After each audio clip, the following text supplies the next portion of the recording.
Third down and goal. Fields flings. That's Carr. Main Street. He scores! Well, hello, Chicago sports fans. Welcome to Monsters of the Madhouse. We are so happy to have you guys with us tonight. Thank you so much for watching. Whether you are watching on our Facebook page, that is the Chicago Sports Podcast Facebook page, or you're watching on our YouTube channel, which I highly recommend you do. You can go like and subscribe us, the Chicago Sports Podcast, and you can watch our show and other shows that we've had here over the past couple of months, heck, over the past year or so. So we appreciate all of your support, and also on Twitter, as the link is up on Twitter. And thank you guys. So I am Matt Cooper here in beautiful Knoxville, Tennessee, joined by my good buddy JB. And JB, how's it going, man? What's yours? I see number 90 today. Yes, sir. Yes, sir. We're sporting a Hall of Famer right here.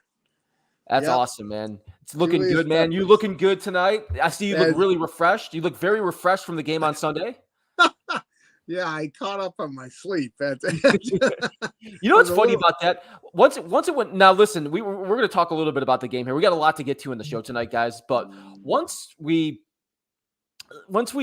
game went into overtime, I'm like, listen, this is a great game, but the drinks start catching up to you, and you're starting to get tired. I'm like, okay, man, who's going to win this game, or is this going to be a long game? And sure enough, it ended up being very entertaining. So, gotta get that second win, man. I know. And sometimes it was hard to do. And especially with the first half of that game, I thought was just so boring. Yeah. And then it just kind of picked up from there. So we're going to talk about that. There's a lot to get to because pitchers and catchers reported today. I can't believe that, man. Can you literally believe that that's happening right now? Literally, we just got done with football season, and that's happening here a couple of days later. Yeah, it seems like the basketball and hockey season is sort of stuffed between football and baseball, and it seems to get shorter every year because it's either all Bears, all football, and then switches to. I mean, you got two baseball teams in Chicago, so tons of polarity and interest going on there. And since the Bulls and the Hawks have been kind of dragging along the bottom a little bit, it seems like they have to just wedge in between those two, and that's about it. And the good thing is the Bulls have gotten a little bit better, but we were talking about this before the show. The Blackhawks have been pretty much unwatchable, and we're gonna talk a little bit about them later in the show because there is some good news. Even though they've lost 7 in a row, there is some good news when it comes to the Blackhawks, and we're gonna get to that a little bit later. But I thought we would start off, JB. And by the way, you guys can comment as we go along with the show today. You guys could leave your comments and chime in with the show, what we've got going on. But JB, what I wanted to start with, and it's something that caught my attention because I felt like a lot of people in Chicago got riled up about the dynasty. Now you can determine what a dynasty is, and us in Chicago, we know that would be the Bulls of the 90s. That was the Michael Jordan years. That was the Phil Jackson. I mean, the Michael Jordan years, really, but the Phil Jackson is the coach, Scottie Pippen, and winning all those championships. Then you can kind of transition out of that. The Lakers almost kind of did that in the 2000s with Kobe and Shaq, but nothing like the Bulls. No. And then you have Tom Brady and the Patriots, all the Super Bowls and all the different ones they've gone to, the ones they've won. And that was clearly considered one because they did so much together, Belichick and Brady. And I'll be honest with you, JB, I never thought I would see this happen ever again until now. And what the Chiefs are doing right now, I think, is just as impressive, if not more impressive, in a day and age where you got a salary cap era in the NFL. The Chiefs, and we're going to talk about this a little bit here, what the Chiefs have done to even rebuild their rosters. But what they've done here with players leaving and going and coming in and players getting hurt, it's just remarkable what they've done. So I saw the comparisons between Patrick Mahomes and Michael Jordan. Now, Patrick Mahomes, for the last 5 years, gone to the Super Bowl, has won 2 in a row now. That's 3 altogether, and then went to one, ended up losing one. So that is impressive. To me, that's about as impressive at 28 years old as you're going to possibly get on an athlete. But Michael, the kid hasn't even played 100 games yet. No, it's ridiculous. Think about that. It is ridiculous what this guy has done in his short career in the NFL because it's not even that big. Granted, you have to have everything else around you.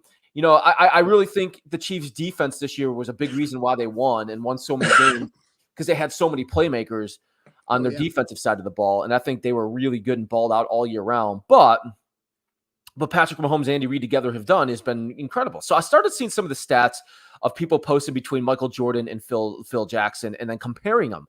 You would think, if you're a Chicago fan, you would think like, oh my God, this is the worst thing I've ever seen in my entire life. How dare you compare anything Michael Jordan and Phil Jackson? I'm like, hang on a second here. For everything I just explained here, JV, I'm like, what I just went through, 4 of the 5 years, 2 in a row in a salary cap era, how could you not make that comparison? Yeah. You know what?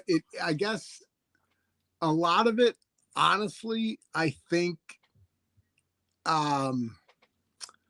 comes from age, and what generation you're from.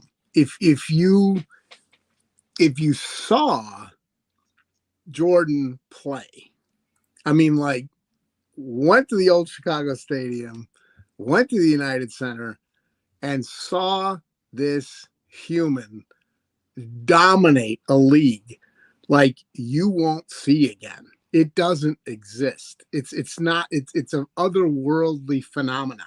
And you're talking about Hall of Fame players that just shake their head and say, hands down, not even close, he wrecked my world all the time. And when you saw that and the what forms as a dynasty in my head is a lot different than how a 20-something defines a dynasty. I mean, so that colors even the beginning of the discussion. You know what I mean?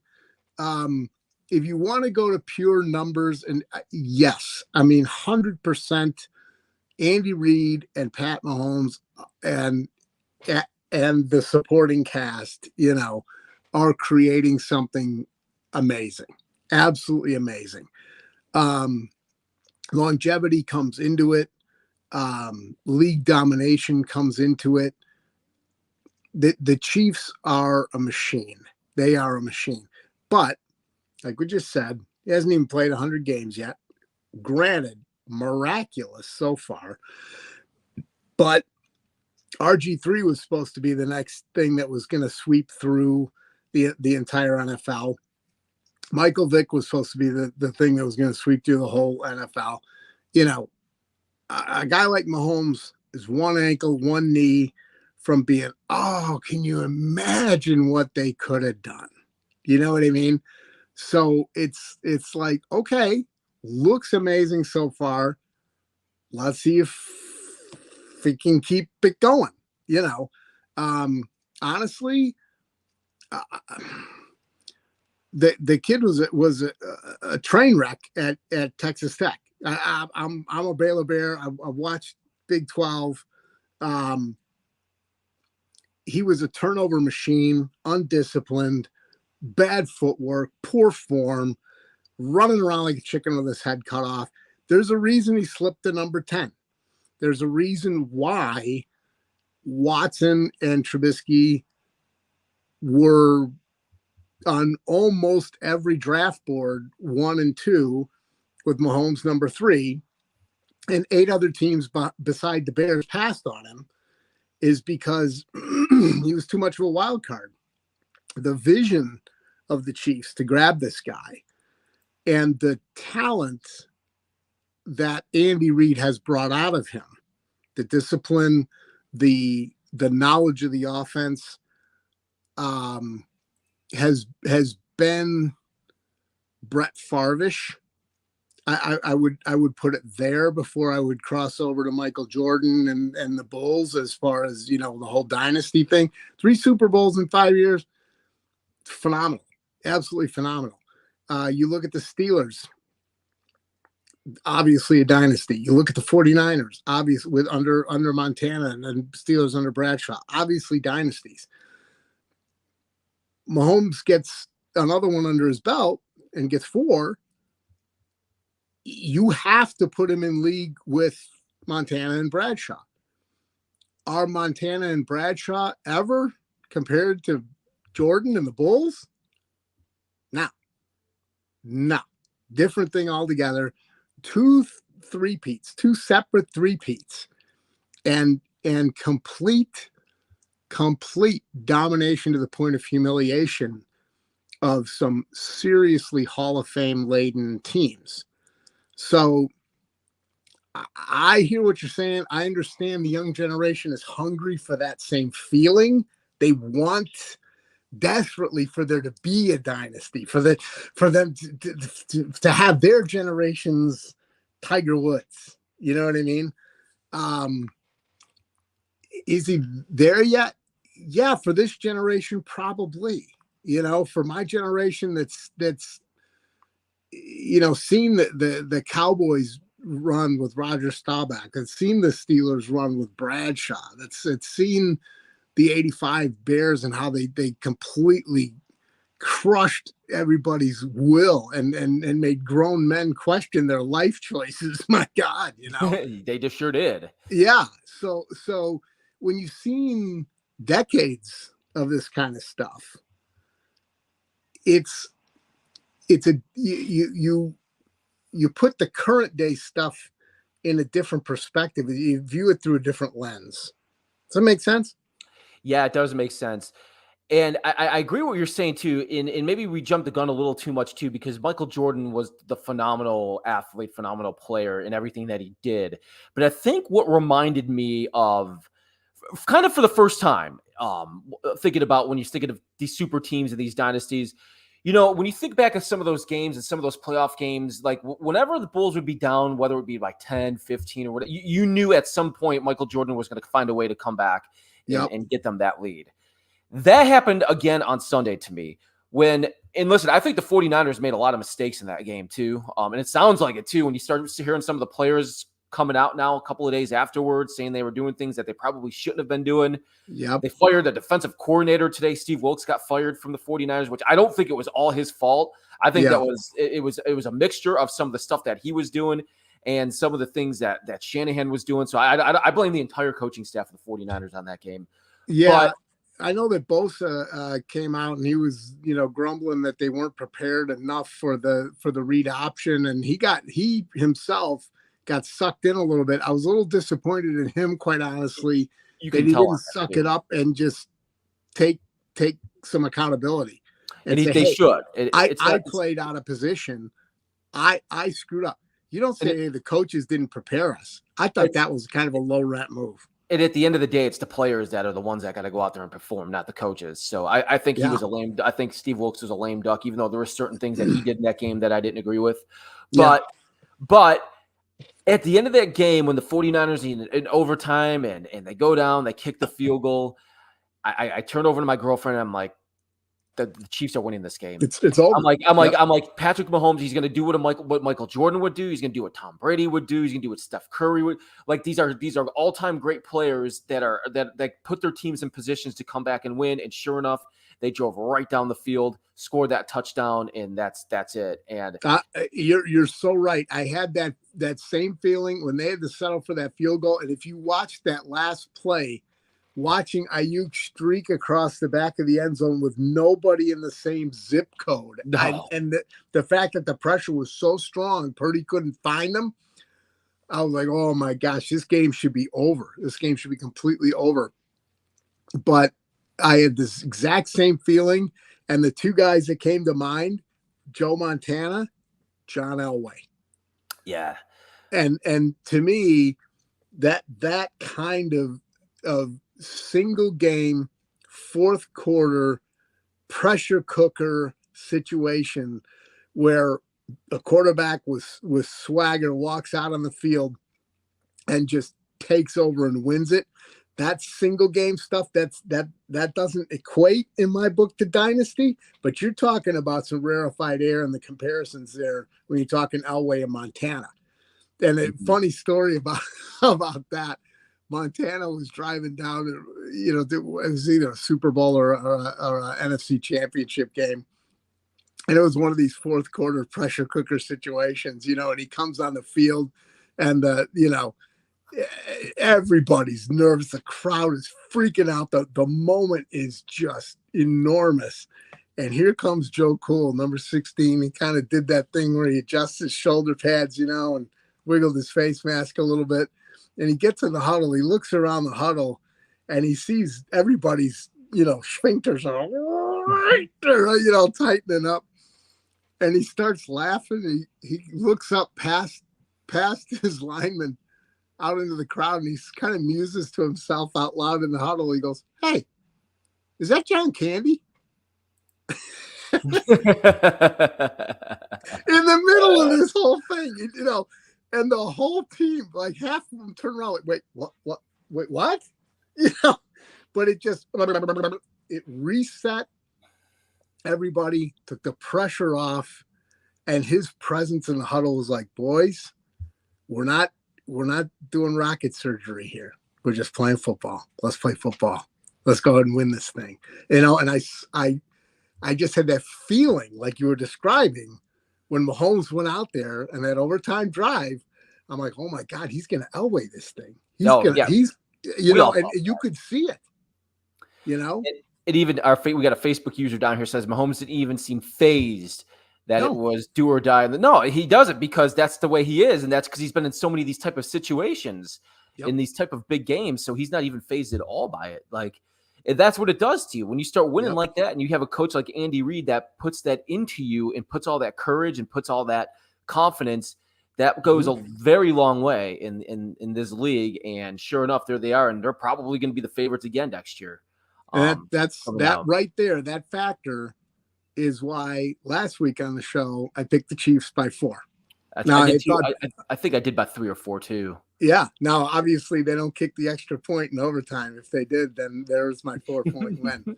But yeah, to me, that is the X factor. That is what you. As good as San Francisco was all year, and as really dominant as it was, as soon as Detroit showed the Chiefs how to shut down McCaffrey, because they did it. I mean, McCaffrey couldn't find his own rear end with a compass and a dog that whole game. And as soon as Detroit showed him how to shut down McCaffrey, I said, Andy Reid's watching this game. He's not going to miss that. And they're going to mimic that and then make the Niners one-dimensional on Brock Purdy.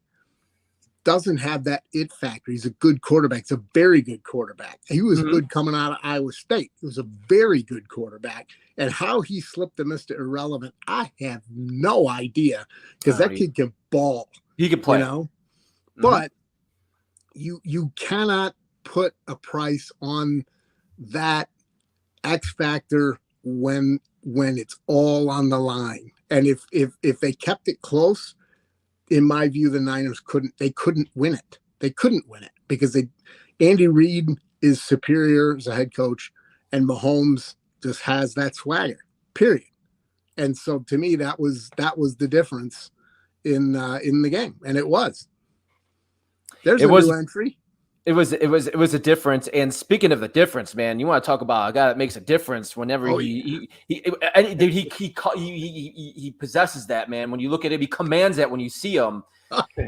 I'm talking about the guy that's BU, Matt Nagy, his guy that won over the weekend, Mr. Dano Blakes. What's up, Dano? Hey, what's up, guys? Sorry for the tardiness. Hey, dude, it's Ash Wednesday. We understand. Right. Yeah, that's why he was late, right? That's right. Super Bowl talk? Yeah.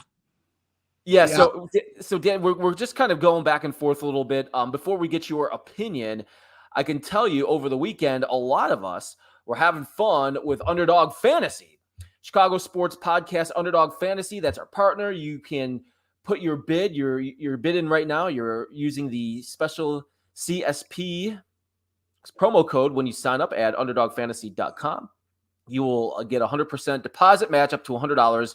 When you use that sign-in code, you get 5 picks right, and you will multiply your money 20 times. It's simple. It's fast. There's a lot coming up here. Heck, we got We got NCAA basketball next month. We got baseball season. So there's plenty of out there that you can check out at UnderdogFantasy.com, the official gaming partner of the Chicago Sports Podcast. As Dan, we were talking about kind of what a dynasty, what makes it into a dynasty. Me and Jamie were going back and forth a little bit because I think Patrick Mahomes is starting to enter into that conversation now with what he's done for the last 5 years being in the game, winning 3 of them, 2 in a row on a team this year that I got to be honest with you, I didn't think his offense was that impressive to even look at it. Defense was very good. He had the best defensive team that he's probably had his entire time on the Chiefs was his defense. But when you start comparing it, we were just kind of bringing up examples between Michael and his run in the 90s and then Tom Brady a little bit. What makes a dynasty? Do you think Patrick Mahomes is on that level or almost coming to that level when we talk about yeah, I think he's already on that track. Especially with the down years with the receivers. And I mean, I gotta guess that they're only going to start adding receivers within the next couple of years, So then you pair that defense, which is great, which is, by the way, the youngest defense, I believe, in the NFL. Then you start adding some receivers, be a free agency or drafting or both, whatever. I mean, they're just only going to get better. I mean, the only thing I see the difference if we're going to compare and contrast Jordan and Mahomes is kind of from the get-go, he's kind of gotten there. You know what I mean? With Jordan, he had to get past the Pistons and all the other teams. They struggled for however many years before they even got to the championship. But yeah, I mean, they're already a dynasty in my opinion. I mean, I think he's got at least one more. Dan, we were kind of talking about that too. With especially when and you got the special player, but when you got the coach like Andy Reid and what he's done and what he's done to put that together and how he commands and what he does out there on the field and how smart he is when he's calling plays, I think that has a lot to do with it.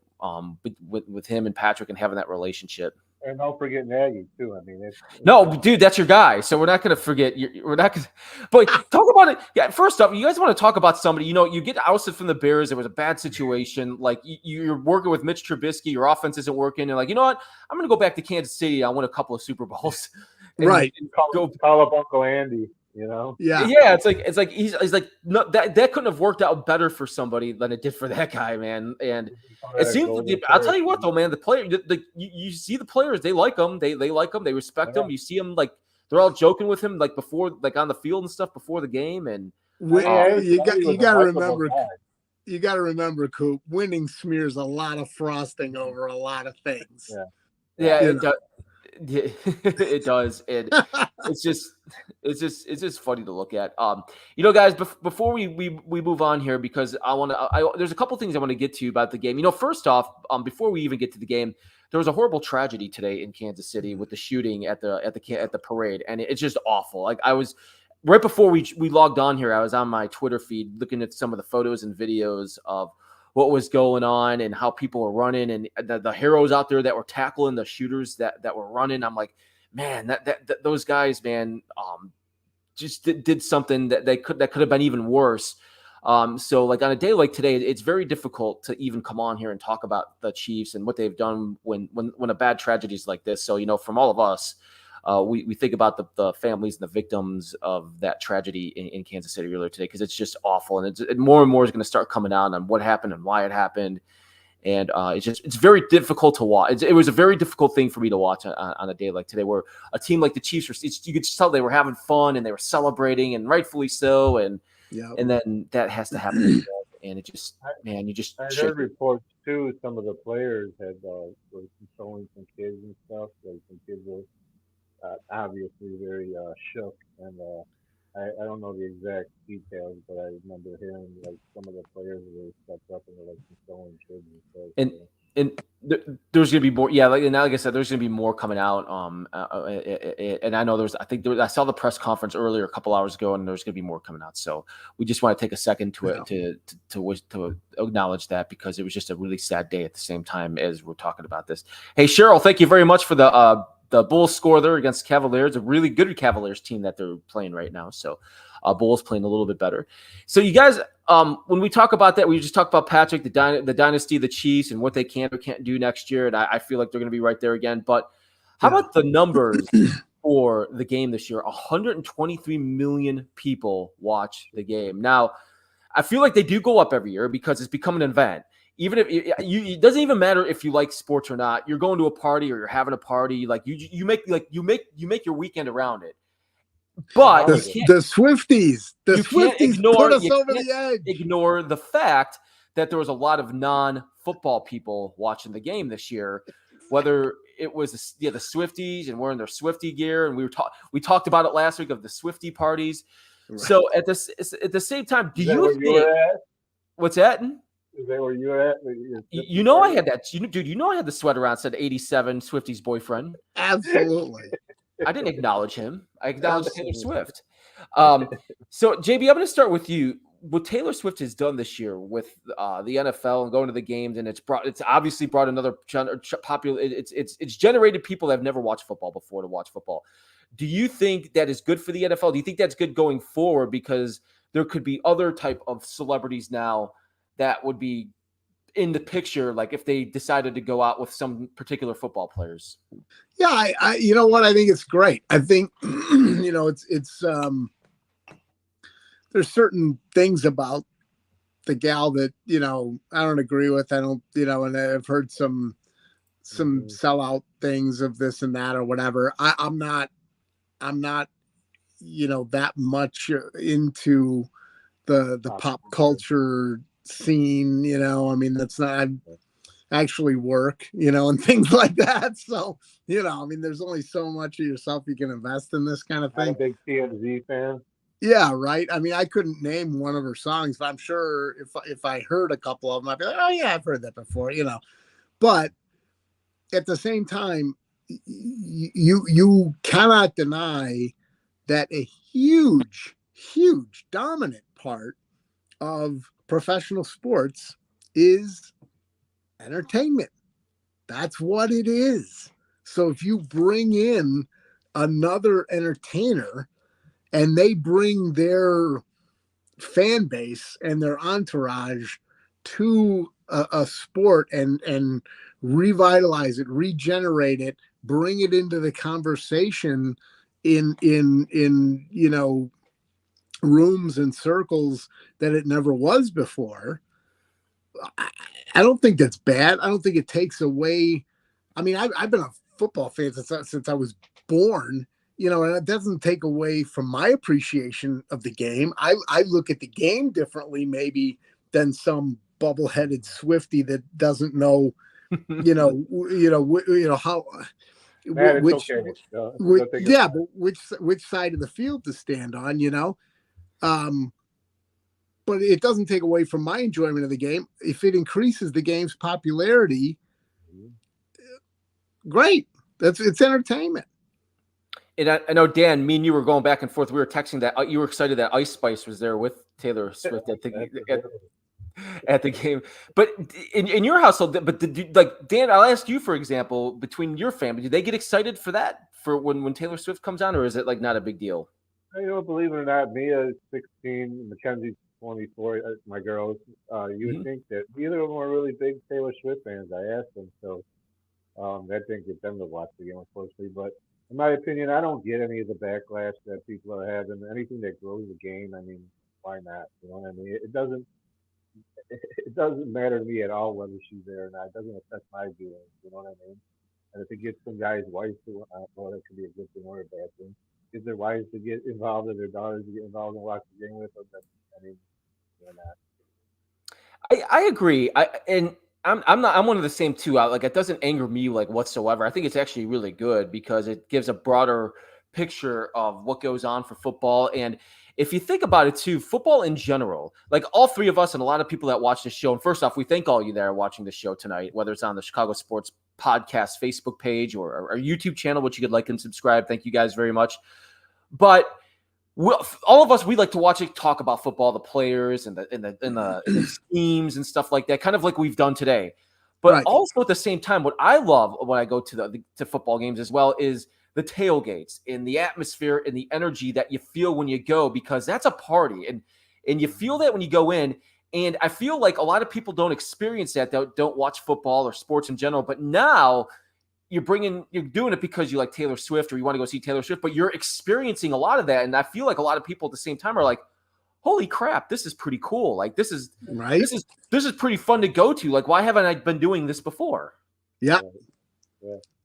So I like that part of it, and I think that can get better. That's going to get a lot better too when that goes along. Because I mean, I can't wait to when I go to a game when we start looking at our schedules and see what Steeler or Bears game we want to go to. That's the first thing we think about. Like we get to get there early and the tailgate, that's the best part, right?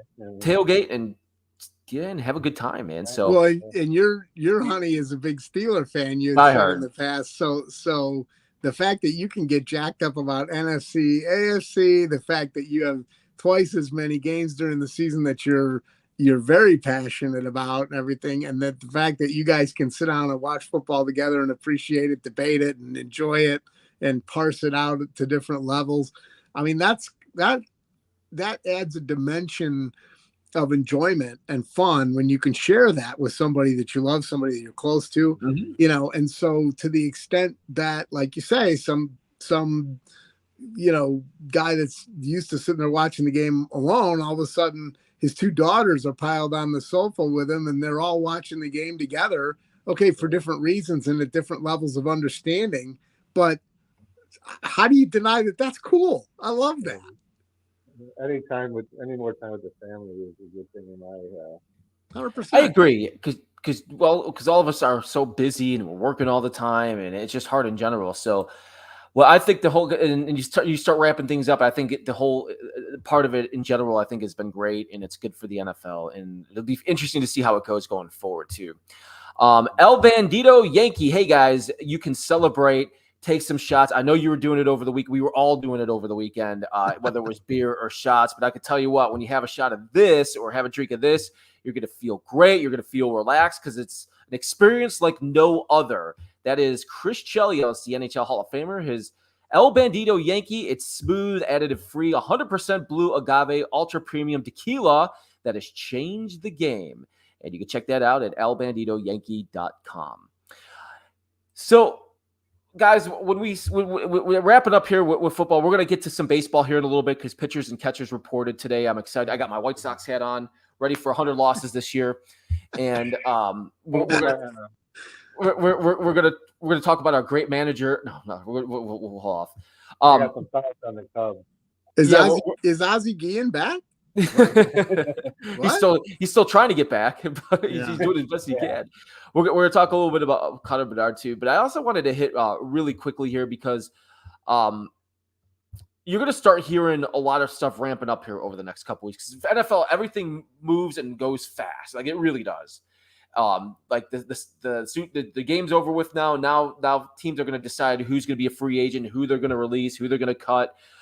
And what you're going to do moving forward. So I felt like at the same time, the Bears are going to be in that boat. And it sounded like Kevin Ward was talking a little bit earlier today. He was talking with Jared Payton, and it got the sounding that he was a Justin Fields fan. But now listen, they do that purpose. I feel a lot of times they do that purposely because that's going to also drive up the trade value when it comes to trading whatever you want to do. But I also I saw more than ever today, and I just want to get you guys' opinion very quick about maybe you keep Justin Fields and you draft a quarterback, and I say you can't do that. This team, you can't do that. If you're going to draft a rookie quarterback, he's got to go in there and start playing right away. Especially if you think that guy's got the generational talent like he does, he's got to start playing. B, this team's got too many holes. So if you want to keep both of them and you don't trade one to grab more, there's too many holes on this team that needs to be filled. And I just don't think it would work. I think you need to get more. If you're going to trade Justin Fields, you need to get some draft picks in return to start filling that because this team's not good enough. They're not. They still have a long ways to go. They got a long way to go to get better. And I think you have to replenish some of that and still fill more holes in order for this team to make another step. So do you agree, JB, when it comes – we got a lot of time to talk about this coming up in the next couple of months. We do. And it's fun. I was laughing when you were asking the question because it's just so silly to me that it's not an either or question. And people couch it that way, that it's either Justin or Caleb, period. Justin or Caleb, that's it. You either trade the pick and keep Justin, or you take Caleb and Justin's gone. And those are the only two scenarios that get any play. Not so. In fact, it's not even close to what I would recommend. I'm not a huge Justin fan. I'm not. He's a very mid passer, and that's the number one job, is to get the rock to the playmakers on the team. Period. Problem is, he's usually one of the best playmakers on the team, so there's confusion and it's a problem. Okay? So that being said, he's not an abject disaster, but you've got 2 top 10 picks. If you're going to make a move, you make a move. Okay? Now, we look north of the border. It's been 30 years of agonizing frustration with these cheese-headed yahoos beating on us. What happened up there? You got Favre that's playing lights out and taking the league by storm. Okay? They bring in Rodgers. Everybody's freaking out. Oh, my God, divide the locker room, blah, blah, blah, blah, blah. Not going to happen. Okay? Rodgers sat on his butt and he waited. Rodgers is now a Hall of Famer. What did they do when he had like 4 years left? Brought in Love. Oh, my God, I can't believe you drafted him when Rodgers was playing quarterback. How could you? Oh, nothing happened. He sat on the bench and waited. Now Rodgers is gone. Guess what? Love steps in, rock star. Okay? If anybody that doesn't learn from that is not paying attention to the game. Okay? You don't have 2 top 10 picks very often, period. You don't. Okay? So the smart money does the smart thing. You trade the pick down, because last year what we did to Carolina was absolutely unbelievable, how we eviscerated them, and they're lining up to be the next victim of the same thing, and Poles is licking his chops. Thank God he's smart. So what you do is you realize what Caleb Williams is, which is basically a miniature version of what you already have in Fields. He holds the ball too long. He's not that accurate with receivers. His best highlights were against Arizona State and Utah. Okay, so, right? So if you don't take Williams, he's not worth the hype, and he's absolutely not worth the number 1 pick to us. Maybe to Washington, maybe to New England. Okay, whatever. Okay? So you trade the pick.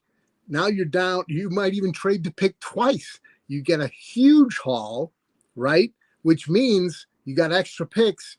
So now you're getting the offensive lineman. You're getting that center from Oregon who's a rock star. You're getting at least one of the 8 amazing wide receivers. It's not just all Marvin Harrison Jr. So you're beefing up your receiver core. You're probably going to get a tackle, okay, a serviceable tackle. But you take a guy like a Penix Jr. You take a guy like a Bo Nix. Maybe you get him with the 35th pick. Maybe you get him with depending on how the trades go, the 18th pick, whatever. Bring him in and let him learn.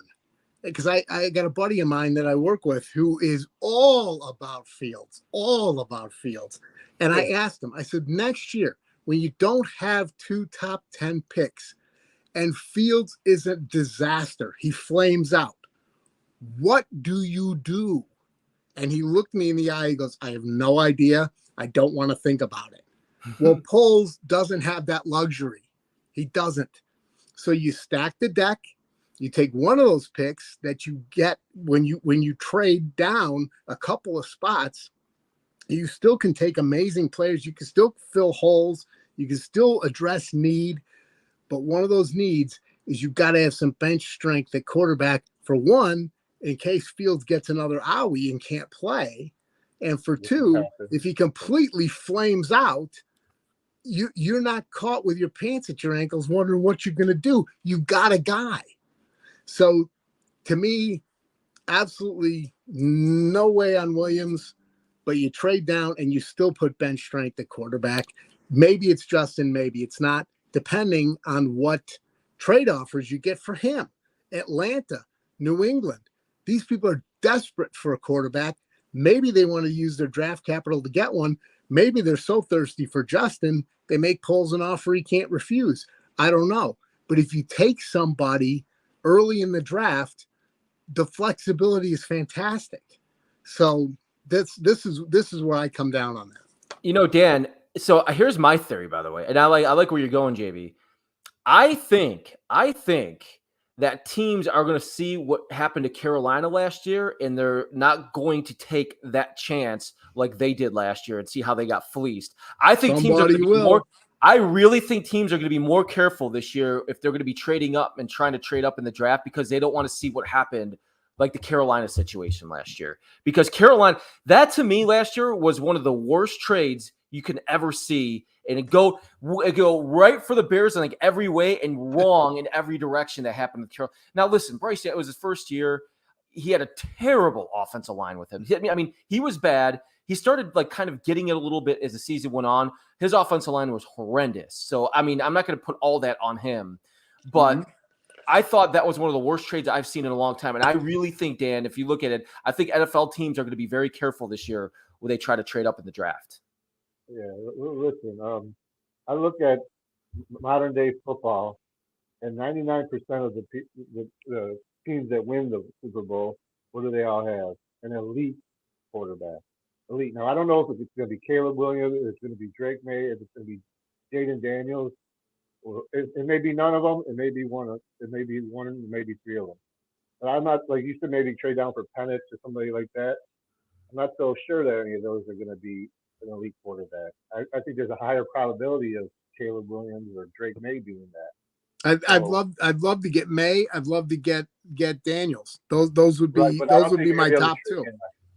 Right, but I don't know if you're going to be able to trade down past 3, and are you going to get all that you want if you trade down past 3? You know what I'm saying? Like, I look at the 49ers. They were stacked, and what did Patrick Mahomes come in and do? He beat them. So it can happen. Yeah. At least they got there. Speaking of the draft, guys, before we get to baseball, because I want to talk about the Cubs and Jed Hoyer talk today. And Dan, I can't wait to get your opinion because he dodged a lot of questions. I was looking at the Chiefs roster. I was looking at how they win, and we talk Patrick Mahomes all we want, and he rightfully so. The dude's amazing. I went back and looked at the 2022 NFL. This is how good the Chiefs are at what they do. Go back and look at the 2022 NFL draft. So Tavon Walker was the number 1 pick, and he had a great year for the Jaguars. His first year, he struggled a little bit, and then the Jaguars this year, he was amazing. Like he had double-digit sacks. That defense was horrendous, but he was a playmaker. Aiden Hutchinson was the 2nd pick, who's also a playmaker. That dude's a stud. So I'm not going to argue with those 2 picks in the draft. Those guys are great players. The Chiefs took Trent McDuffie at 22. That guy is a stud lockdown cornerback and was amazing in that game on Sunday. He was really freaking good. He's been great all year. Then a couple more picks after that at 30, George Karlaftis, the rusher, who's also really freaking good. So what I'm trying to get at here is like when you build your team, that's why the Chiefs are so good every year because they find these players in the draft. It doesn't matter what number you are. Like if you go and do your study and you go and do your homework, you could find these type of players, and that's why they win every year is because they plug and place these players they take from the draft, and it's successful. And that's what what's that? They pick the right players and then develop them. Yep, they pick the right players. They have great coaches. Andy Reid, Steve Spagnuolo, the defensive coordinator, like they're great coaches. And that's what you can do when you do this draft and you go into the draft. And that's why for me as a football fan, I used to be so excited about free agency and what free agency. That's like on the low part of my list now. Like like you're going to hit or miss on free agents. Like there are going to be some good ones and some bad ones. But if you build through the draft and you find the right players, that's how you win. And it's good that plug in supplement with the free agency. Yeah, and it's just it's going to be interesting to see how it plays out. But we got a lot of time to talk about that. We got months to talk about that before that starts. So thank you guys for watching here, Chicago Sports Podcast on our Facebook page. Make sure you guys follow us along on our Facebook page. We have Chicago updates for you all day long. Other shows too that you can watch on the Chicago Sports Podcast Facebook page and on our YouTube channel when you like and subscribe that as well. All right, guys, pitchers and catchers reported today. I got my White Sox hat on. I am pumped for baseball. I love baseball. I know you do too, Dan. I love baseball, man. This is a fun time of the year. Me and JB were talking about it before we jumped on today about baseball because I feel like not only that, but the warmer weather is going to start coming around, going to games, and I just love watching, even though I don't have a lot of hope for the White Sox this year.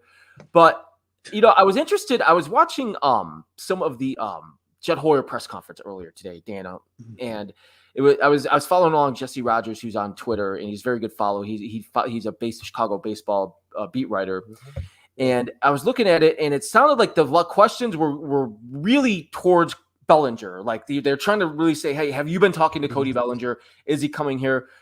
But the way he phrased it's like, well, we've been talking to all free agents. That's what we do this time of the year. We talk to free agents. We see whether we can and make ourselves better. We're just here for our players right now. And listen, you got to say something like that because it's the start of spring training. But at the same time, it's like, all right, I kind of got away out of this. I don't think there's anything close here, Dan, for Cody Bellinger. Bellinger's still kind of holding out. And I feel like that's kind of the new norm in baseball right now. Heck, we just saw Jorge Soler just sign with the Giants the other day, who had a good year for the Marlins last year. But it took him a long time. I mean, he just signed a 3-year contract 2 days ago. And this is the start of baseball. This is February. This isn't when free agency started back in December. So what do you think, Dana, when you start thinking of Bellinger and his prospects and his options, do you think it's more ever than before that he's coming back? Or do you kind of like in the middle or like, after today, I don't know so much? Oh, man. I'm highly, highly disappointed in what the Cubs moved this offseason. If you break it down, what did they need the most last year? They needed hitting. So even if they do sign Bellinger, right? They're as good as they were last year at hitting.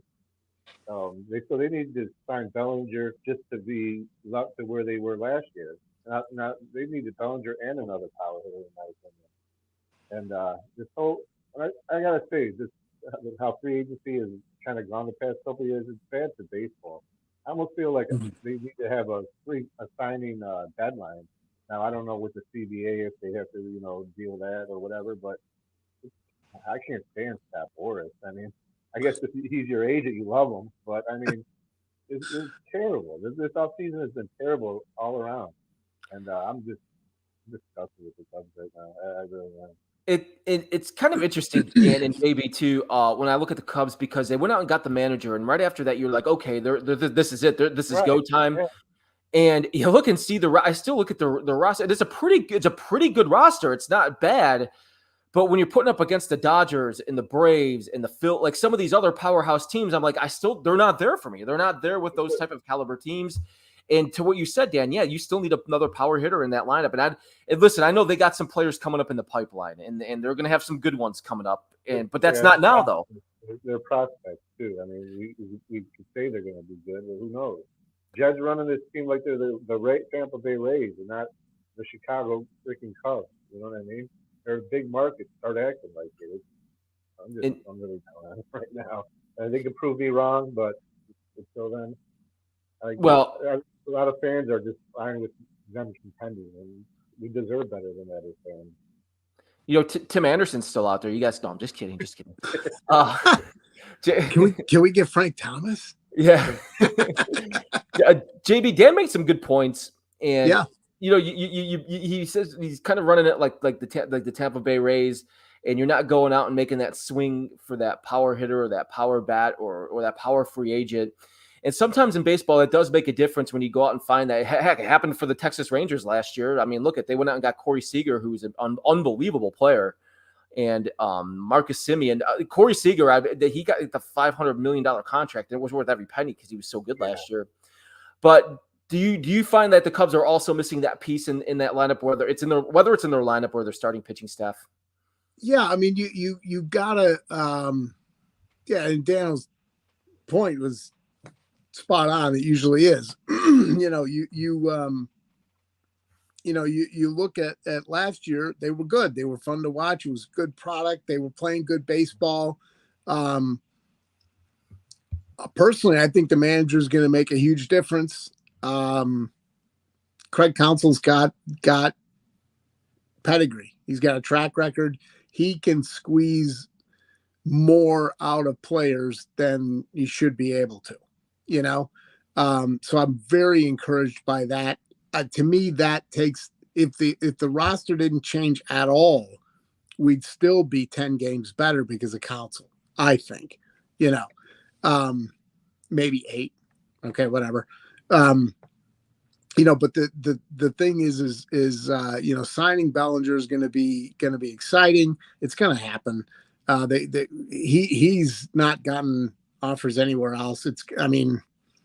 It's like, okay, dude, the last two left at the dance, kind of, one standing on one wall, the other standing on the other wall, and you're kind of half smiling at each other, and eventually you're gonna hold hands, But Toronto scares me, though. Toronto scares me. what's that? Toronto. Yeah, Toronto kind of scares me. Yeah, I mean they could be the fly in the ointment, that's for sure. But the thing is, you're right. You gotta splash around a little bit and grab somebody that is going to be an upgrade. Now, one thing you say about Jed Hoyer and that whole regime, and we kind of gave it a little bit short shrift there as far as the farm system and the players coming up. These are the guys that brought through the draft and the farm system and growing them up. Rizzo, Bryant, they know talent, and as recently as last year or the year before, I think the farm system for the Cubs is ranked number 4 in the league. I think So they're ranked right now, currently, actually, last I heard. yeah, so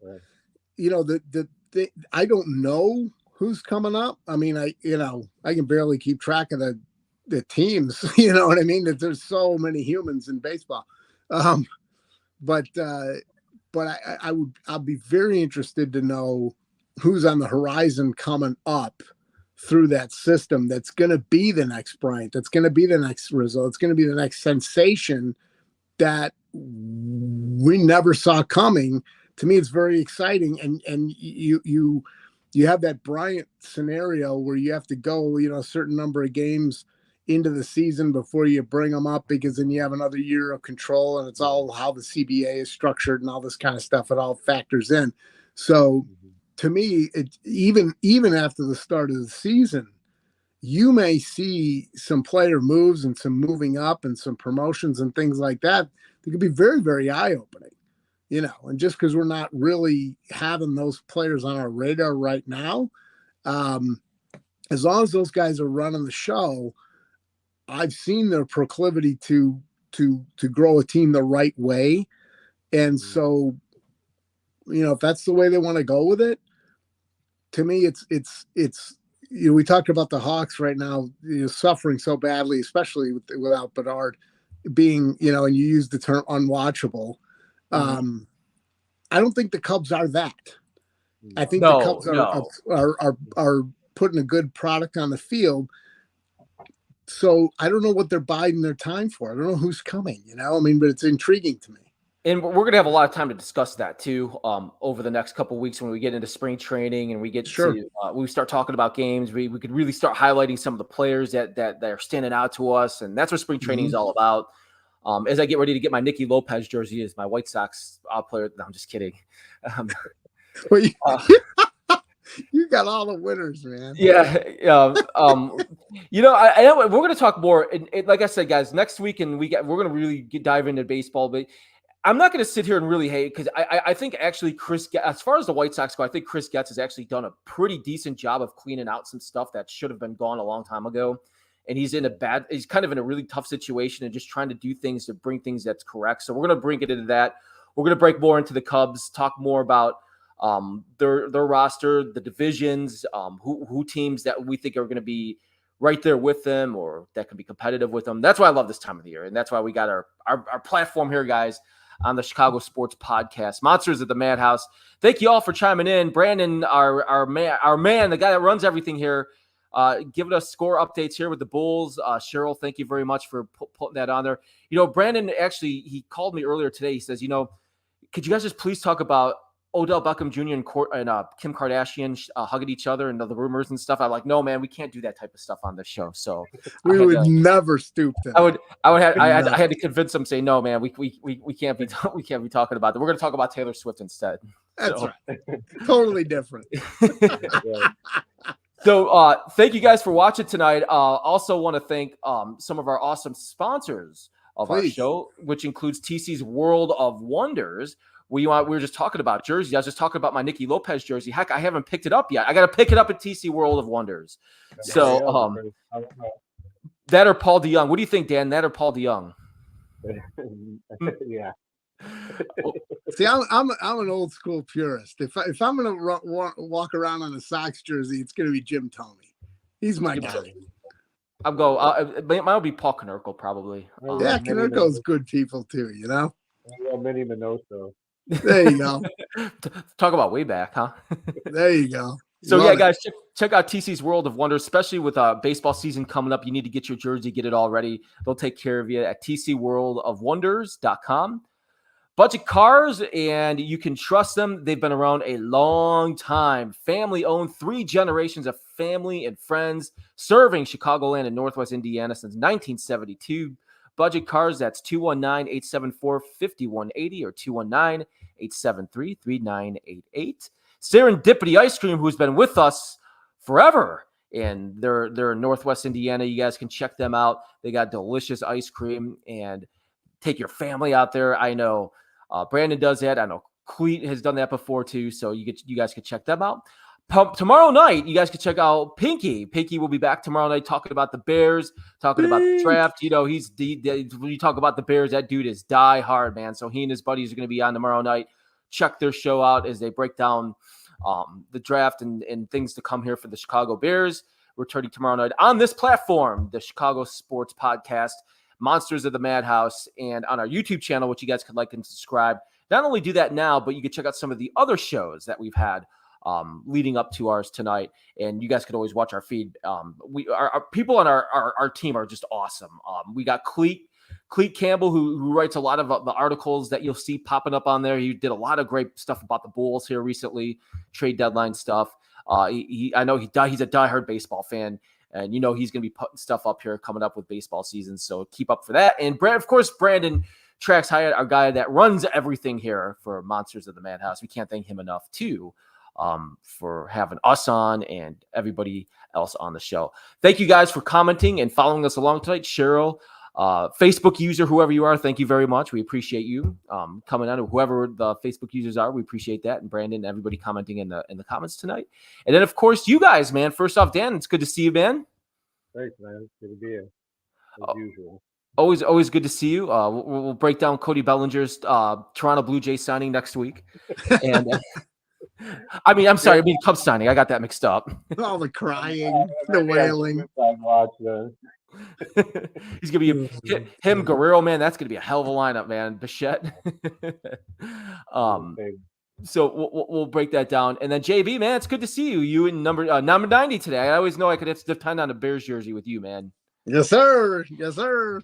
It's a delight to be here. I love being on with you, Coop. You're the consummate professional. Thanks for being our Wednesday night leader and for moving the show forward. Thanking the sponsors beautifully every time, keeping the show on time and keeping everything moving. You're the guy.